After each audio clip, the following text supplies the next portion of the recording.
উফ বাবা, आज मेरा पति के साथ मेरा झगड़ा हो गया। কেন? তরকায় সয়াবিন দিয়ে দিয়েছিলাম বলে।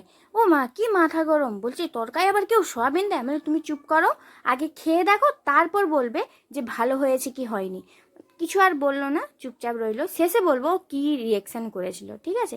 এখানটায় 8 ঘন্টা মানে রাতভর ভিগিয়ে রেখেছিলাম এই তরকা ডালটাকে। তারপরে ওর মধ্যে এলাচ, 2টো লং, তারপরে তেজপাতা আর দারুচিনি দিয়ে ওটাকে সিটি হতে দিয়েছি। হ্যাঁ, হলুদ নুনটাও দিয়েছি, বলতে ভুলে গেছি। হলুদ নুনটাও দিয়ে 3টে সিটি হতে দিয়েছি। একটা কথা বলি, তরকা ডালটা পুরোপুরি ডিপেন্ড করবে আপনার প্রেসার কুকারের উপরে। আপনার প্রেসার কুকারে যদি দেখেন 3টে সিটি দেওয়ার পরেও সিদ্ধ হয়নি তরকা ডালটা, তখন কিন্তু আবারও 2টো সিটি দিয়ে দিতে পারেন। ব্যাস, বললো বেশি করে একটু তেল দিয়ে করবে। আমি বলছি না, অত বেশি দুপুরবেলা গরমে তেল দিয়ে করা যাবে না।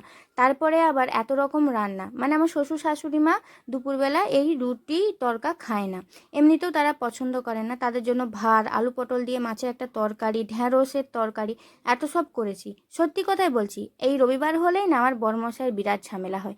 ও এইরকমই খেতে চায়। তো ঠিক আছে, তবু ওর মন রাখার জন্য করে দিলাম।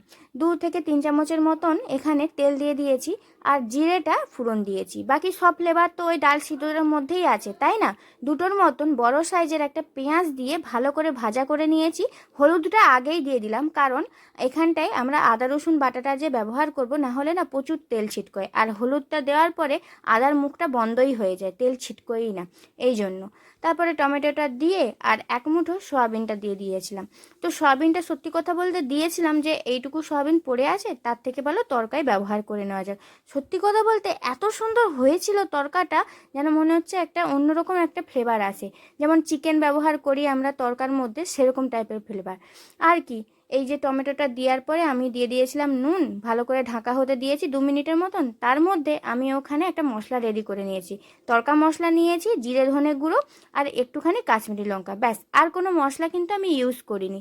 আর এখানে চাইলে আপনারা গরম মশলাও ইউজ করতে পারেন। ওটা দিয়ে ঢাকা দিয়ে অন্য একটা গ্যাসে ট্রান্সফার করে নিয়েছি। 2টো ডিমকে ভালো করে ভুজিয়া করে নিলাম। অসাধারণ হয় কিন্তু সয়াবিন দিয়ে এরকম এগ তরকা। আপনারা অবশ্যই বানাবেন। যদি বাড়িতে চিকেন কেউ খেতে চায় আর চিকেন বাড়িতে নেই, তাহলে এই সয়াবিন মানে চিকেনের পরিবর্তে সয়াবিনটা দিতেই পারেন, কারণ আমার ছেলে চিকেন খেতে খুবই ভালোবাসে। আর আমার ঘরে যেহেতু আজকে চিকেন ছিল না, তাই জন্য আমি কি করলাম, ওইরকমভাবে সয়াবিনটা দেওয়ার চেষ্টা করেছি। ভাবলাম নষ্টও হবে না, ও খেয়েও নেবে। সত্যি কথা বলতে এত সুন্দর আমার ছেলেটা খেয়েছিল না আজকে তরকাটা, জাস্ট মানে কি বলবো, কোনো উত্তর করেনি। কিন্তু আমার বরমশাই, বাপ রে বাপ, সয়াবিনটা দেওয়ার সাথে সাথেই যেন একদম চমকে উঠলো। তারপরে আর কি, এইখানে সিদ্ধ করা ডালটা দিয়ে দিলাম। খুব ভালোভাবে এর যে জলটা আছে, ডালের জলটা, এটাকে মিশিয়ে নেব।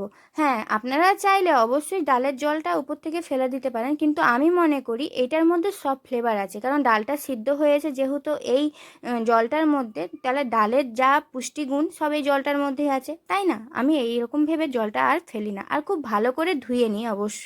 যখন আমি ডালটা সিদ্ধ করি 4 থেকে 5 বার তো ধুয়েই নিই। তারপরে আর কি, এখানে কিশমিশ দিলাম আর দিয়ে দিলাম এখানে ডিমটাকে। খুব ভালো করে এখানে মিশিয়ে নেব। আর একদম জলটা শুকিয়ে এসেছে দেখুন।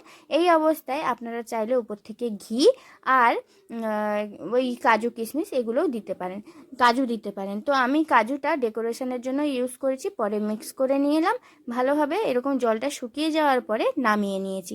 তাহলে আজকে আমার এগ সয়াবিন তরকাটা কেমন হয়েছিল অবশ্যই কিন্তু জানাতে ভুলবেন না। এবার বরের রিয়াকশান বলি, খেয়ে কি বললো? কিছুই বলেনি, চুপ, একটাও উত্তর করেনি। 5টা রুটি অনায়াসে সাঁটিয়ে নিল। আমি আর কিছু বলিনি। ওর উত্তর না করাটা দেখে বুঝে গেছি যে ওর কেমন লেগেছে। সত্যি অসাধারণ হয়েছিল আজকের এগ তরকা। আপনারা মাস্ট ট্রাই করুন। আসছি আরও একটু ভিডিও নিয়ে। টাটা।